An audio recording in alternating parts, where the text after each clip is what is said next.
Welcome everybody to another episode of Digital Transformation Bytes. I'm pleased to say today I've been joined by Laurence Abbott, who is Managing Director of Autotech Connect. Autotech Connect is part of the Autotech Group. Say hello, Laurence. Morning, everyone. Morning, excellent. Laurence, I think it's interesting today. Digital Transformation Bytes covers lots of different areas of what people do in the modern ways with tech and digital transformation, and a little bit different to all the episodes we've done today. We're actually going to focus a little bit on the auto industry, which I find quite exciting. And we've worked together and seen a few things. But I think what would be a really good start is if you give a little bit of background on yourself, and then maybe a little bit of background on both Autotech Connect and then the wider Autotech Group. Yeah, sure. So from a personal background, I started life as a basic and then a Visual Basic coder and programmer, working on, of all things, command and control systems in police forces, and then moved into some data analysis and using those kinds of tools to make processes within the policing sector more efficient. And then I made a total 180 and went out and became a web designer, started a creative agency, and then joined Autotech Group 4 years ago, initially as marketing technology director, and now heading up our newest brand, Autotech Connect. So Autotech Group, we're a group of 4 companies. We've got 2 recruitment companies and a training company, all automotive focused. So the recruitment companies provide temporary MOT testers and technicians. We've got an Autotech Academy that provides a route into the industry for young people. Autotech Training is exactly what it says on the tin, a automotive training company, but we're focused around vehicles of the future. So EV, hydrogen, ADAS, all of the technology that's emerging. And then Autotech Connect, the newest company, is looking at that journey that particularly the independent aftermarket is going on with software-defined vehicles, connected vehicles, and the increased amount of technology that are on those vehicles, and how we can support the independent aftermarket on that journey through. So from protecting themselves against cybercrime, through digital transformation that you guys work with, and then remote expert using sort of wearables and head-mounted tablets as to how, and I have no doubt we'll talk about it a bit more, but the skills gap, how we can support that skills gap through, we often talk about more, less and quicker. So doing more work with less labor faster than we were doing it before. And we see that this digital transformation as an overall piece is really key to achieving that. Yeah, no, I think you're right, and it's always interesting. More or less and quicker is quite a good statement, because I think that's what a lot of industries, a lot of businesses are looking to achieve these days. Because I think there is a lot of wasted labor, wasted time. I think that's a good way of saying it. With the utmost respect to what people are doing, there is a lot of downtime, a lot of wasted time, and a lot of wasted labor based on things maybe being done in a process that is not taking full advantage of technology and software these days. So it is quite interesting. I think we will get into that, because skills gap is an area that a lot of people are a lot of industries are struggling with. As our generation moves on and the skill sets move on, how can you take that skill set back into the next generation? So that's interesting. But about your digital journey, you've had quite a decent journey there. Obviously, web design, data, that sort of thing as well. So for you personally, I always ask this question around, what does digital transformation mean to someone? Because it can mean so many different things to so many different businesses, and there's so many different forms of digital transformation that businesses have probably been on over the last 5 to 10 years, and that's progressing more and more forward. So I suppose to you, Laurence, what does digital transformation mean to you? Yeah, I've seen it from unfortunately, I'm old enough to remember days where my first job, we had a typewriter pool. So the managers used to write things down on paper, take it down to the typewriter pool, that would be typed out. And of course, that then became typing onto a computer and I don't know, faxing or such like. So probably the first time I really became aware of it was during my time, or digital transformation was with the police, where investigations would typically be run on paper. So you would have the old index cards of all the pieces of evidence, and it was all documented manually on paper. And then you'd essentially have an individual, typically a lady, who'd be running that administrative task of almost creating the index of all the evidence and all those kinds of things. And then increasingly we saw that moving onto a database, you know, and you had someone who would take the paper records, transfer them into a database so that you could search for, I don't know, a hair sample or, you know, whatever it was. And then, of course, as we saw increased digitalization of everything, computers, mobile phones, there became more options for us from an investigative route. So my particular interest was with mobile phone data, so that digital footprint that people left initially. And of course, we went from, in a very short period of time, you know, 3 or 4 years, we went from paper to working almost entirely on a computer without any paper at all. And the days of losing pieces of evidence and such like because they were written on a notebook or whatever, not totally gone, but of course it disappeared.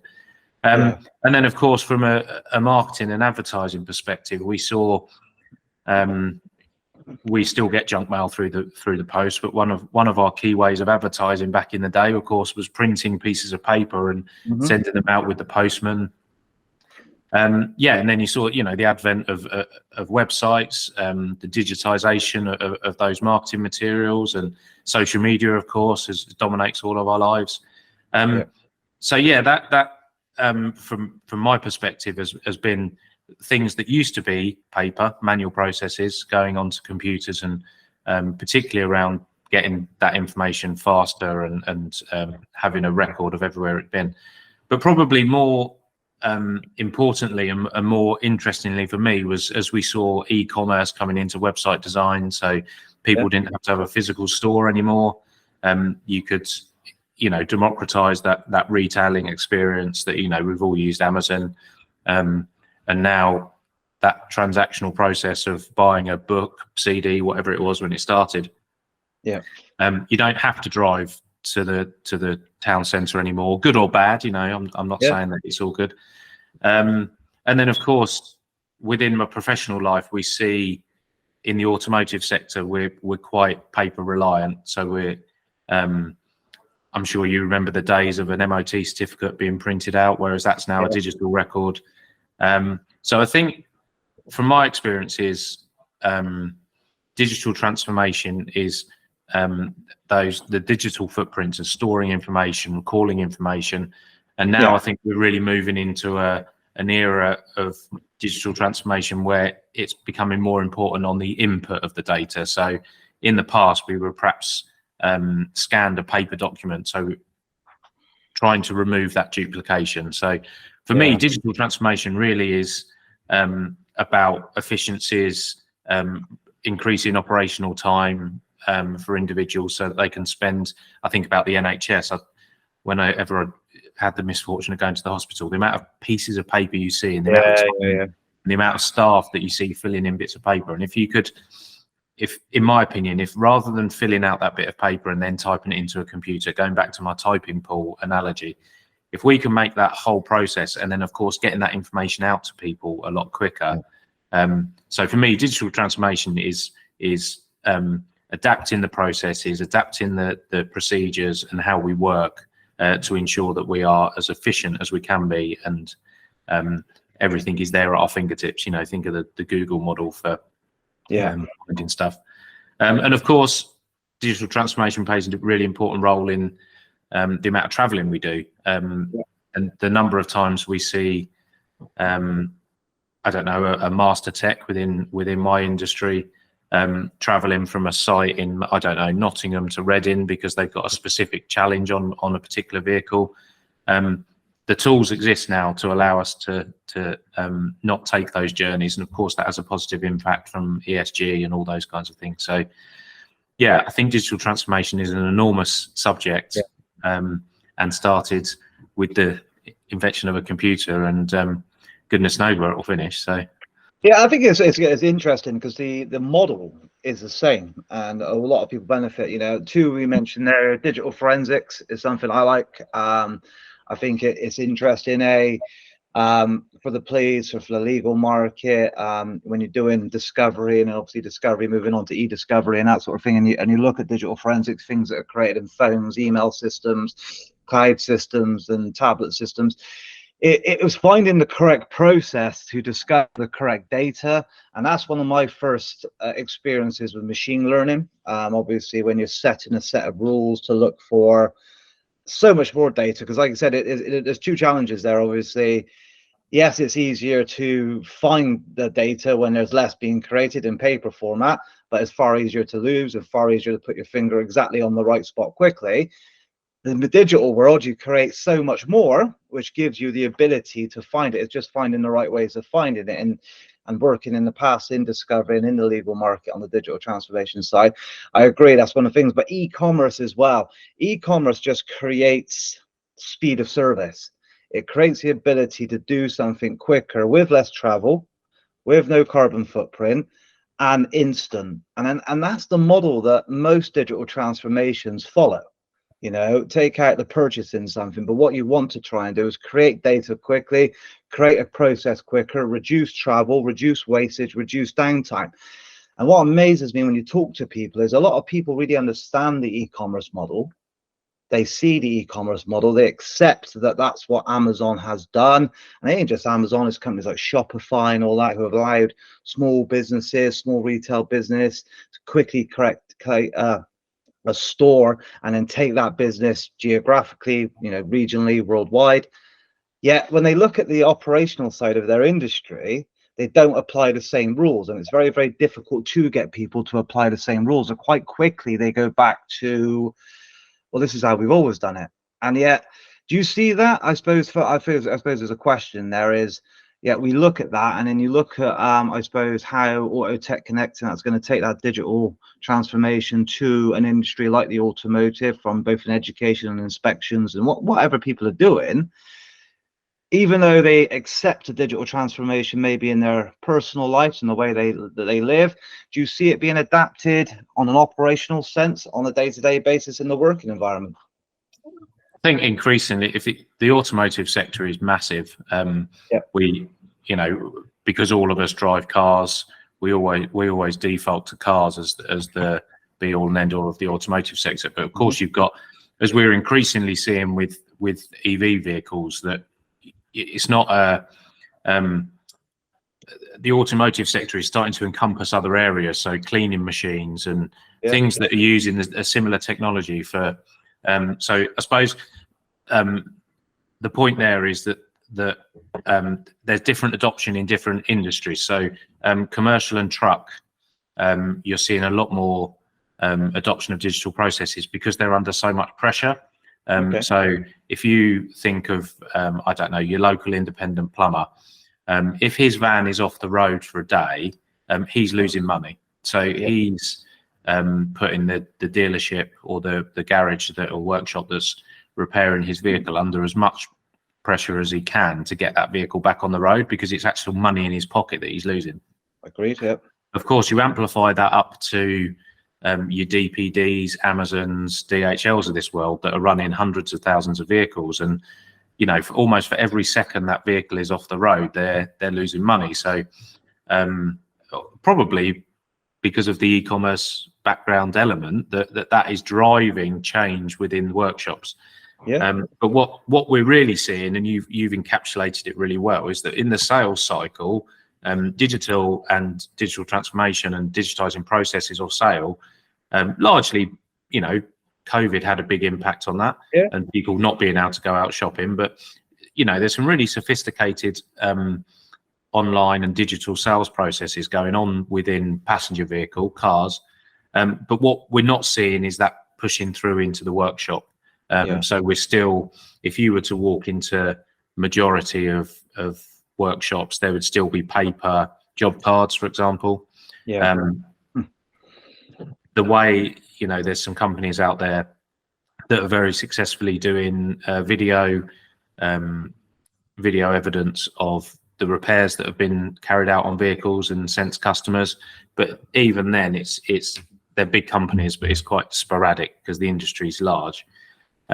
So I think the bit for us, we've always been technical and technician focused, and our primary focus is around the workshop and how we can make the workshop better. And so, yeah, I think the adoption in certain areas, warranty, for example, is an area probably driven by the OEMs and the manufacturers.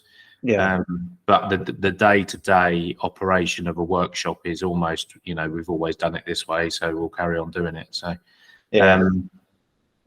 which is strange, really, because the amount of tech that is on a vehicle nowadays is, I'm sat in front of my laptop here. It's probably got less processing power than my car that's sat out in the car park. So, I think until we get to the point where internal combustion engines totally go, and that sort of, there's a quote that we often use about your ability to make a living and your competence was based on your mechanical understanding, whereas now it's not. It's based on your digital understanding of these tools as well as the mechanical side. So I anticipate, and Tesla lead the way on this, of course, because they've disrupted everything, but their workshop experience would be through customer booking, through to fault diagnosis, through to invoicing and billing, would be a lot more digitized, essentially because they're not working within the constructs of an older a structure. What we often see is you have a paper process for something, and then you need to bolt a bit on. So I would just add another sheet, like a work in progress folder. We'll just add another sheet of paper for tire depths. I don't know. And then, because it's easy to do, anyone who can use a computer can create a file in Word and stick it in a folder, print it out, and all the rest of it. And often these things are motivated, and I'm sure we're going to talk about the skills gap, but a lot of it is motivated by this kind of speed and urgency, ironically, that's been created by digital transformation and all of us being able to order our food online, and it's almost like a big circle going round and round. And it's interesting because, as you know, I talk to a lot of industries. We work together on a few things in the automotive industry, but oil and gas, energy, utilities, manufacturing, and that. And it does come back to that asset inspection. And like you said, it doesn't matter what style of asset you're talking. If you're talking to a manufacturing factory, and it could be someone manufacturing cars, it could be someone manufacturing whatever. As soon as those assets drop and those assets stop, it costs money. It costs money for anyone. Like you said, the independents of the world, the largest organizations in the world, still have to get their goods produced, done, and moved.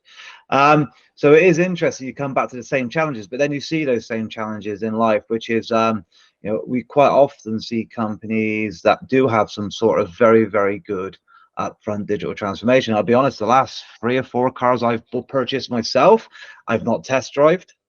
No. I've looked at the reviews, looked at the thing. I trust the dealership, and then I've purchased the car online, and then the only interaction I've really had is the collection of the vehicle and bringing the vehicle home, and even just part exchanging my old vehicle.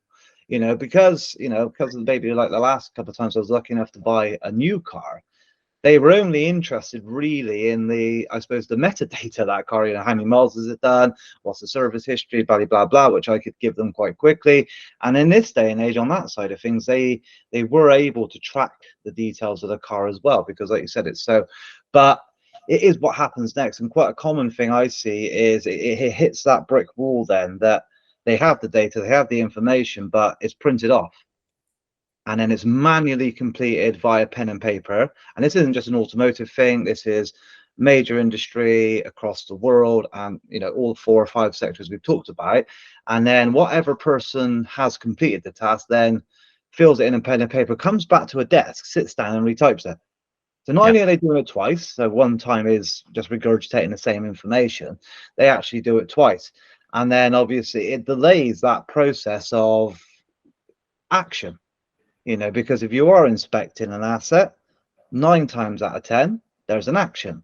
That action might be a correction on a vehicle if it's an MOT. It could be an urgent repair on, said printing machine, or whatever the manufacturing process is, or any sort of fan inspection, asset inspection, rail inspection, there's always an action, and that delays the whole actions. And in, like you said, over large organizations, whether it's an asset being down because it's vans, or is that knock-on effect is massive.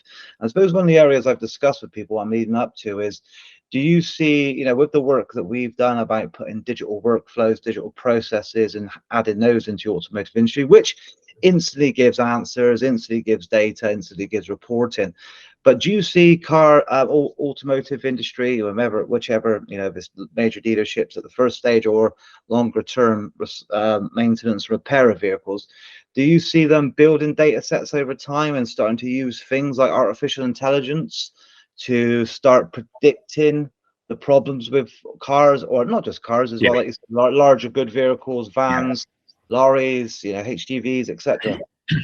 So I think I won't rattle on too much about the industry because it could go on forever. But what we're seeing is a new wave of garage owners coming into the industry who are very, very data driven. So they really understand their income, outgoings, gross profit, net profit, and of course that the next logical step to that is understanding what the additional data sets can give them. So MOT data, for example, is available in an anonymized way. So you can look at, as a garage owner, the most profitable vehicles to work on. So diesel vehicles, for example, are probably 5 to 7 years old. Things are starting to go wrong on them. And actually the average service value of a diesel is higher than other vehicles. So it may be that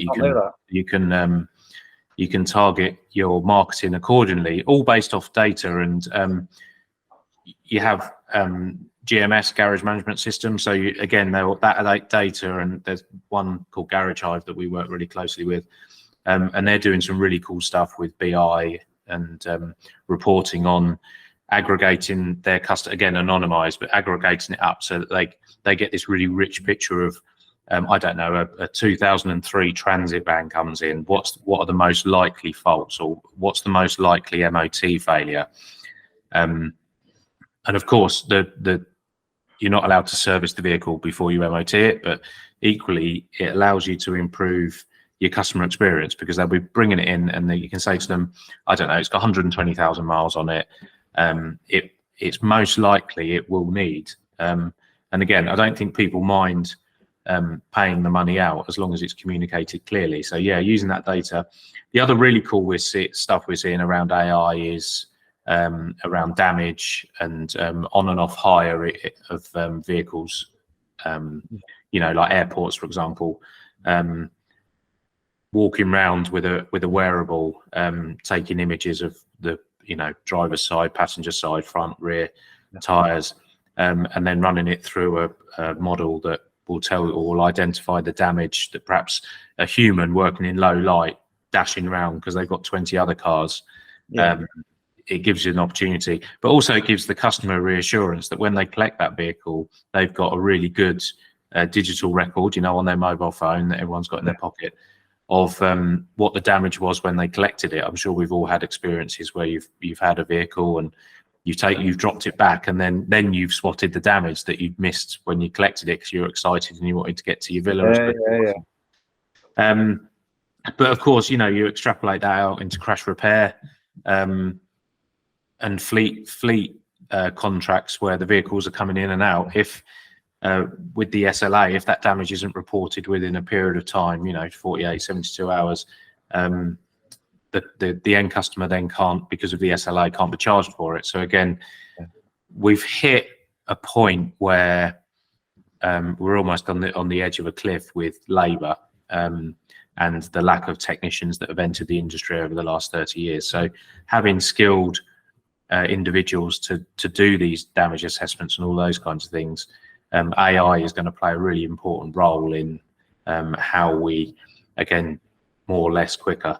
And yeah, we're seeing some really cool stuff, primarily coming out of India, actually, with the image recognition, and yeah, it's really interesting and really quite cool when you sit down with when you sit down with individuals who the typical route is they were a good technician, so they were made a manager, and then they did well managing, and they moved up through the business. So a lot of the people we still speak to are still mechanically driven people, really interested in how things work. So it's really cool to see some of the stuff that's emerging.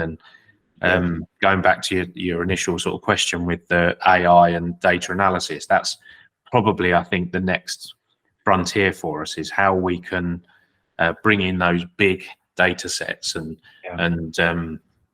use the large language models to determine predictive maintenance. I think could be really interesting for fleet companies, that we know roughly the brakes will fail, depending on driving style, at X number of miles. So you could actually, and it's one of the things we use the RealWear headset for with the thermal camera, is that predictive maintenance, when you can see a brake's running hot, or you can see a cylinder in an engine isn't generating the same heat as those ones around it. And it just, again, it's all about how we use that data to build up a more intelligent picture of what we're doing. But of course, you've got to capture that data and store it somewhere. And we're increasingly seeing, in the past, perhaps, and again, we've all done it, we've had a hire car that we've taken back, and people will record on a sheet of paper where the damage was.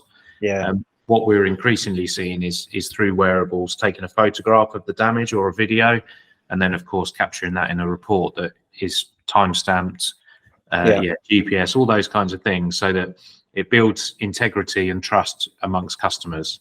And then of course it's available on the other side of things, when it goes wrong and there is a disagreement, you've got that evidential trail.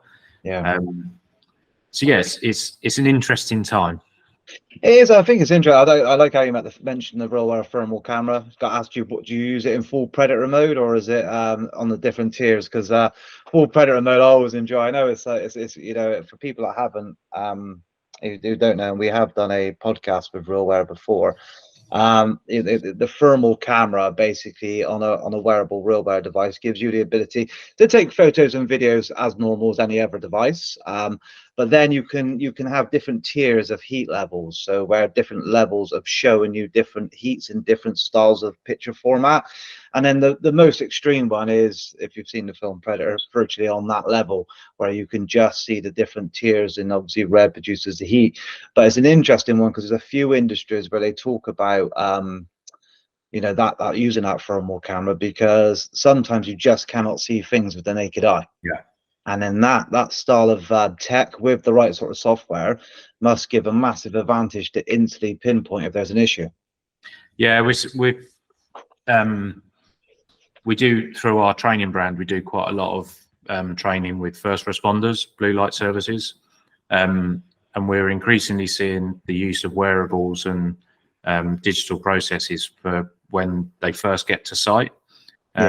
So obviously, their first priority is protection of life, and but then equally, from a health and safety and I don't know, you imagine working on the side of the M25 at 6 o'clock on Thursday night. It's probably one of the more dangerous places in the country to be stood. But so actually ensuring compliance through process and using step-by-step, workflow plus type stuff. It firstly, you capture evidence that the process has been followed, but of course you can also force the process. So you can't approach the vehicle until you've taken a photograph using the thermal camera of EVs, for example, have a thing called thermal runaway. So the battery generates its own oxygen, so it can, even if it's been put out by a firefighter, it can reignite. You need to leave them for a period of time. So using that thermal camera, and we haven't done it a lot, but it's a really good opportunity for sort of roadside recovery, your AAs, RACs of this world, but also within the heavy truck world, even less operating space around a vehicle that typically always breaks down in the worst possible place, miles away from anywhere, and ensuring that the safety of the individuals who are going out to affect that repair is really important. 100%, and I agree completely. And I think it is, like I said, it's being adapted. It's being adapted in a lot of high risk scenarios. You know, the right software, the right tech, and you know, just simple things like you know, I've mentioned on other podcasts I've done, is just point of work risk assessments in so many industries are missed, are forged, are lost. Yeah. And you know, there's two different things. Is the most important thing is safety. You know, no one wants that happening in a working day. And no one wants anyone getting injured or killed, or you know, amplifying a terrible situation, which could be a road accident for a first responder. But the second thing is then obviously looking at it from an organization's point of view. It's making sure these things are done properly, because these things are put in place to keep people safe. And you know, using digital transformation, using tech and that sort of thing, like a real wear device, or maybe a mobile device as well. It's, you know, it is, like you said, geo-stamped, it's time stamped, and you can see that each stage is being followed properly, the process is being followed through. If it's, you know, Laurence, and Laurence is that responder, and that's the person that's on the edge of one of our motorways, then you can see how long each step's taken. You can see how they've done it, they've signed it, and it does take that, you know, that accountability for their own safety, which is an important part of that. But you also, in answer that question, you mentioned like things like business intelligence and predictability. I do think that is a massive part, and it's great to see that you're delivering that to organizations and starting to make automotive industries think of that, because that is a big part of you know, AI may be that next step on, but just using business intelligence to start using real-time live analytics and predictability based on data sets created. I suppose one of the questions is, for me, as you know, I know the automotive industry quite well, probably more from, you know, talking to people like you, but not to the same level. Yet when I'm in my day-to-day life, I would treat everything about the maintenance of my car based on what the manufacturers told me. Do you think that business intelligence will change as more data is created and more intelligence? And you see it already. Like I said, if you get a common problem, you know, I've got a common problem. I've got a problem with my car. You go and Google it, and you usually find that 400 people have reported the same problem. And then you find something from Ford, BMW, Mercedes, whoever it is, and it's a common problem. It's a common problem that car has. 15 years ago, I don't think people did that, and I wouldn't know that unless you got a letter through the post saying we're doing a recall. But do you feel that, you know, in other industries, you buy said asset, you look at said asset, and then based on the conditions that asset's being used in, based in maybe the geographical area as well, you know, snow versus heat and those sorts of things, basically the manufacturer creates one set of guidelines, but the data collected by the asset owner and an ongoing inspection and maintenance actually changes the way they maintain it, the miles they would put said machine through.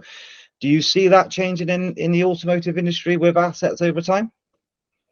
I think so. I think, as going back to the AI discussion, the smarter the vehicle becomes, and if you think about the telemetrics that are coming off that vehicle, driver style, road conditions, as we see that software defined vehicles. So if you think about how when you bought a Nokia phone back in the day, it was the same piece of hardware. It didn't change the function until you threw it in the bin, whereas iPhone changed all of that, that you can change the way that the hardware functions by installing software on it. So Tesla, for example, you can pay extra to have insane mode, but they don't come out and fit a new exhaust or a new air intake like they used to in the olden days. And it's literally the press of a button and the software configuration. So I think as we see the vehicles getting cleverer, and I sort of say cleverer in inverted commas, of course, it's the data they're collecting and the analysis that comes out of it. And also as we see vehicle to vehicle communication. So it might be that you're driving down the motorway and I don't know, whatever you drive, an Audi, is speaking to BMWs 5 meters in front. And I don't know, the BMW 2 miles down the road knows that it's raining. So it's telling the Tesla behind it to get ready to turn the windscreen wipers on. And of course, as we measure more and more and the sensors get smaller and smaller and cheaper, the vehicle will tell the owner what the problem is before it happens. You know, you think of tire pressure monitoring that most cars have now got on. It does go wrong, of course it goes wrong, but every now and again you'll get your tire pressure has dropped, and you'll have a look at it, and brake wear is the same. Battery health, as the reporting on battery health, and I think, I don't know how closely you follow the industry. There's been a consultation really on recently on moving the MOT period, so 4 years for a new car, and then every 2 years thereafter. So 422 model, we're currently on a 311 model. And in countries, Germany, Spain, France, people proactively maintain their vehicles. The MOT in this country introduces a false blanket of reassurance, really, because that's the one contact point per year. But I think whilst the current government have said that they're not going to make that change, I think it's only it's almost inevitable that we will see an extending of the MOT duration as cars get or require less maintenance. I test drove a car, Fisker, the other day, and that's got a 3-year service interval on it. So they're saying there is no reason to service that vehicle because it's full electric for a period of time. So I think the proactive use of data for the consumer probably won't change. I think it might be different in the commercial world where, these vehicles are doing literally 1 million miles a year. What I see is I see AI playing a really important role in taking the telemetrics and the data, so you understand the driver style, how hard they accelerate, how hard they brake, and then building a predictive maintenance model from that. So, tractor unit X will need a brake service at 40,000, whereas perhaps in the past it would have routinely had it at 50,000. As day-to-day consumers, I don't know. I think the car will tell you when it needs fixing. I only ask because my car keeps telling me to put in for a service, but I know how much BMW charge for a service. I just want that reassurance. If I left it in every 6 months, it's fine. But no, get it service, Brad. Yeah, the MOT thing is interesting what you say, because that's what other industries are doing, aren't they? They're looking at it and going, we'll use clicks instead of miles. Cars would be miles, but let's just say a machine does a click, maybe like a printer or something like that. If you're getting 200,000 clicks and then stopping it for 2 days to service it, but your own data that you start to create over data sets and inspections and maintenance starts to show that actually it could probably run for another 25% of time, and then you could ease the machine off because you don't see problems, you increase productivity, and it also gives you ability to offset technology then, so you don't shut a whole factory down, you shut individual bits down and keep things maintained. So it's just interesting to see and understand, and I suppose that leads us back onto what we're saying. So we've talked about the technology, we've talked about EV cars, we've talked about business intelligence, AI, and we've hinted at the skills gap and the changing of, I suppose there's always a change in regard to a lot of industries. There's a lot of senior people that retire and a lot of junior people come down. But you mentioned COVID as well. I think COVID accelerated some things massively for various industries and various ways of working, and has evolved the way people work. So, what are you seeing now for that next generation coming through? And you mentioned new garage owners and those sorts of things, but I suppose the experience of what you're delivering on the education side, and what are these youngsters or this next generation of engineers expecting for the industry, expecting to walk into, and how is the automotive industry getting and gaining, I suppose, trying to bottle up all that experience, because we're not all going to buy brand new Teslas tomorrow and it becomes a simplistic. There is still people that are going to run classic E-classes for as long as you can. There's people buy muscle cars over here and they buy them directly from America. They don't buy the new Ford versions, they buy the older versions from America. The variety will still be there for a long time. How's that being managed and how's that being handled? I think that, just almost backtracking, not answering your question, the challenges we've got within the automotive industry, as a lot of industries have got, is that we've got an aging skilled population. It's hard work being under a vehicle in a typically cold workshop. It does take its toll on your body, really. And so what we've seen is almost a vice-like approach. We've got the older guys leaving for things like renewables. The ability to kinetically learn and work with your hands is a skill and a trait that is useful in other areas as well. I say renewables is one that we particularly see. But what we're also seeing is a disconnect at the entry point of the industry. So young people are coming in with dreams of being Formula One mechanics. Typically, that's what they see on the TV. They all want to be Premier League footballers or F1 mechanics. And we've got competing industries, Amazon, we've got your likes, McDonald's, B&M, and these young people come out, and the industry hasn't typically rewarded individuals financially as well as it could do. So we're competing against other sectors, and the moment that you step away from the automotive industry, things are moving so fast, you lose that knowledge. But the shining light in all of this is the use of wearables and looking at delivering things in a different way. So typically a multi-site garage or franchise dealership would perhaps have one master tech, godlike master tech, who has been in the industry a long while, knows how to fix almost everything, from the kettle not working through the car that the 1972 Ford Mustang that comes in.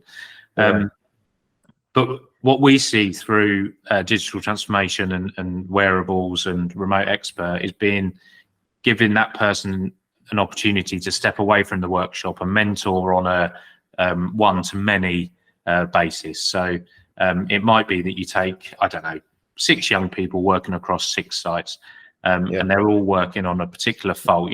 We know that manufacturers have challenges with recalls and such like, but using the video technology, the see what I see through wearables, utilizing workflows for those regular processes, inspections, pre-delivery inspections, preventative maintenance inspections, using those workflows to teach those young people, train those young people, and of course the data that comes off the back of it, how long it took them to do this, being able to review what they've done, looking at which steps in the process took them longer, and perhaps compared to their peers, the ones they took quicker. They're all the exciting things that we can utilize the digital transformation journey and the tech for. The expectation of young people is really varied. Some people come into the industry expecting this really high tech, working on super exciting cars that they see on the internet. But the reality is there is an awful lot of older internal combustion engine vehicles still trundling around that, again, COVID has extended. The average vehicle age was around about 10 years in 2019. We're now sort of 11, 12 years, just because of the lack of manufacturing capacity during that period. So those vehicles, government's pushed out the ban on ICE engines a bit further. So I think one of the things the industry hasn't been brilliant at is selling the reality. But what on the flip side is we've got digitally capable young people entering the industry who putting a headset on and that initial adoption, using their voice to make commands, follow step-by-step processes, or indeed using their mobile phone. I've got a 14-year-old daughter. If I want to get her to do anything, I'll text her because she seems to. I think the rays of light, the sunshine coming through the clouds, are that young people are digitally savvy, and it's almost like they just adopt things so quickly. They've grown up with it. They know how to use the tech, and silly little things like I was talking earlier about filming and talking to the camera about a repair that's been affected on a vehicle. Younger people just seem to naturally interact with technology easier. That said, we've got 30 headsets out in circulation with IMI, the Institute of the Motor Industry. And it's been really reassuring and quite good fun to see people who have been in the industry for a period of time put the headset on and just talk to it, and it just works. And yeah, it's been really cool. And then even better is the almost when they start shouting out ideas as to what they can use it for, and then taking that back to workflows and how they can help the learners in their centres as to I don't know, health and safety is one that often comes up, but working on an EV vehicle, you put the rubber mat down, you put the mask on, you put the gloves on, how you can put that into a process that they can step through. And it's the old saying about, show me and I'll listen, involve me and I'll learn kind of thing. So it's the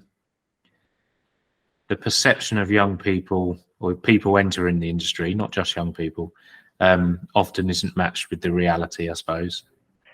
Yeah, I get that, and I suppose that is. I suppose you look at brand new cars and the way they've evolved, the technology, the information, and the way they work, and that it is the car I like at the moment is the Audi e-tron GT. I think that's a beautiful car. It's an electric car that looks like you want a car to look still, and there's some really cool stuff on it and that sort of thing. But like you said, people will run cars, and just from the lack of usage, I'd imagine in the 2 years of COVID as well, it maintained the lifespan of quite a few cars. But I suppose and I think it is. I think it's massive. I think digital workflows around safety using technology, and I think again going to that personal life. That's what social media does: collects information, creates photographs, collects data, creates better data sets, creates intelligence to what they communicate. And effectively, that's what you want people to do in maintenance eventually is collect more data, get better processes, get that, and then treat it like I suppose a lean process, isn't it? Where obviously you can, like you said, then it's the feedback that helps you evolve a process, because every process created is created from a existing process. Because what you first try and do is you take a process that's been done for 10, 15 years or whatever it is, and then you convert it to digital. But what you quite quickly find out about digital is things can be done differently. They can be done more efficiently. And then sometimes 2 or 3 steps can be collated into one step based on the information you're collecting, whether that's photographs, videos, etc., etc. And what we find as well in a lot of industries is like what you're saying is then you use it, you execute it, people feed back, you evolve, and those processes evolve, and what you find out quickly is they become quicker, safer, and then you collect a lot of great data and information to continue that evolvement, which will go on for a long time. So you talk about the people coming in, and you're right, we shouldn't just say young people, but new people coming into the industry using technology. Again, are you seeing your customers, I suppose, the dealerships, or what, are they taking to the digital transformation and this technology quickly as well? Yeah, quicker than we've been at this for nearly 15 years now, so it's sometimes the adoption can be frustratingly slow of stuff, but ultimately, one of the things that the automotive industry has been good at has been putting the customer at the center of everything we do. So what we're finding is that business process mapping that you were just describing, when you do shine a light on a process as to almost why do you do it like this, it's really interesting to when the room goes silent and people say, well, we've always done it like that kind of thing. So that's really interesting. But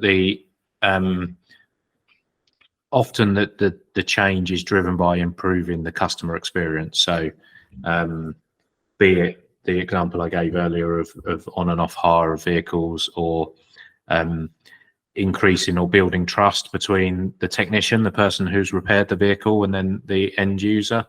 I think we as a society can be quite cynical. We sort of think that people try to sell us stuff we don't need. And with your vehicle, where it's safety driven, you put your most loved ones in it. But being able to communicate through a video, photographs of the old parts, providing that as a report that people can see on their phone, and hearing the voice of the technician who's worked on the vehicle. It adds that human element to what's going on. So the adoption probably could always be faster, but in my opinion, it's been done in a balanced way that puts the customer at the center of what's being done. And of course, the challenges we've got around skill gaps, the lack of labour, and the additional capacity that we can give people, the operational time that they get back. So I don't know, again, with a workflow on a technician walking from, you think about a big garage, it might take them 2 or 3 minutes to walk back to the computer to look for the part they need, and then back to the vehicle, and they've forgotten the last number, or they've misplaced an order for parts, those kinds of things. And for me, it's that, like David Brailsford's analogy of, you can't do one thing 100% better, but you can do 100 things 1% better. And if we can, through digital transformation, give people 5 minutes in the hour, 10 minutes in the hour back, that builds up to an hour, 2 hours, 10 hours a week. And ultimately we all want things to be fixed faster and fixed right. So actually, through putting the information and knowledge and into people's on their heads, that they can access immediately, means that we can do that, and the business or the organizations make more money, provide a better customer experience, and we ultimately all get what we want. I think it is, and that's it. I think as the doctor, and again, I think anyone listening from any industry, it is a step-by-step process. It isn't an overnight process, digitally transforming operations, because it is transformation management. You are changing the way people work, which, let's be honest, not everyone loves that at the best of times. So it is an involvement. But I think that's a mistake we often make, is that we throw the baby out with the bathwater. We change too many processes in one go. So I think where we've seen the biggest successes is where we've almost chosen one process as a pilot, and then through that you get that organizational buy-in, the users who are adopting the new process or the new tech, they become your advocates within the organization. So it might be that, I don't know, I heard the other day there was a guy who in 27 years he'd never had a lunch break. That's what he claimed. Whereas actually when we put the tech in and he did the process, not entirely driven by the tech, of course, it was looking at what he was doing during his day and making sure that he could start having a half an hour lunch break, and for him that was a massive change. And actually, he was advancing in years and he did want to slow down a bit. So then when we offered him the opportunity to couple of days be behind a desk supporting people coming into the industry and upskilling other technicians, and we're terrible at it. Because of the time pressures, often a technician will be stuck at a certain level because, I don't know, they're trying to diagnose a fault on a vehicle and it's taking an hour, 2 hours, but actually that's costing the workshop money. So they take him off it and put him on a lesser skilled task. And what we've seen through adopting head-mounted tablets and step-by-step processes is that actually that technician is then empowered to affect that repair again on their own. So rather than just getting stuck turning brake pads around all the time, they get the opportunity to actually diagnose and repair other faults. So what you see is not only are we retaining people in the industry, we're upskilling the people that are in the industry through this process change. And it's really rewarding to see at times. It's really that's cool, and I think that's a great way to look at it, because that's what you want. You want to evolve. You want it's efficiency and productivity, and I agree with you completely. Working in various industries, it is far easier to start off with a proof of concept. 1 or 2 use cases, maybe 3, depends on the size of the organization, and you cannot get away from it that doing digital transformation for larger organizations, you have to look at the architecture. there is data being produced, there's other data, so you have to work on that. You have to work on the return on investment, the speed, the time. But the most important thing is working with the end user, because the end user is that person that's actually going to adapt that technology. 9 times out of 10, the person that you maybe start a conversation with can see the benefits, but don't actually have they don't have to use it Monday to Friday. So again, working with those people, whether it's evolving the processes, getting that intellectual property from people that actually do the job, usually leads to a far better level of adoption as well, because they should be the people involved, because they are the people that are going to use that process and see those benefits. But what organizations do end up achieving is 200, 300, 400% productivity gains, just because if you set things up right, there is no follow-up task, which I think is massively important, because the data can be harnessed to create reports, create action, create a knock-on. And then obviously you don't actually have to do that yourself. And finding parts and that sort of thing, you don't need to go to a PC if you've got a tablet, whether it's a wearable tablet or a handheld tablet, because you can start putting HTTP links into it to the manufacturers, find the parts, create that knock-on, and you do it all in that little process. So it's great to hear that. I think we talked about business intelligence, we talked about the tech and that. And AI, and I don't want to go back to AI really, because AI is such a big conversation. But whatever future things do you see? Whatever future innovations can you see coming into the automotive industry over the next few years that just keep this journey going? Or is this the next few years, do you think, just mastering digital transformation and AI? I think AI is a hot topic, isn't it? So it's I see the democratization of that technology having a big impact on particularly driverless vehicles. I'm really interested in the developments in quantum computing, and the number of calculations that a vehicle can make. It can already outthink us. So I'd love to be that person who gets in my car with my coffee in the morning. It drives me to work, and I don't have to worry about it. I'm ready for it. I think, so smarter vehicles, and of course, a lot of the drivers, no pun intended, around increasing the autonomous vehicles is making the road safer. That unfortunately, the humans are the weak link in that decision-making process. I think the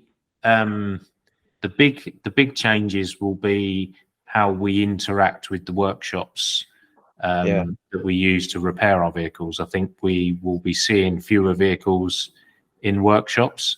I think we'll see some rationalization of the estate. I think you'll see as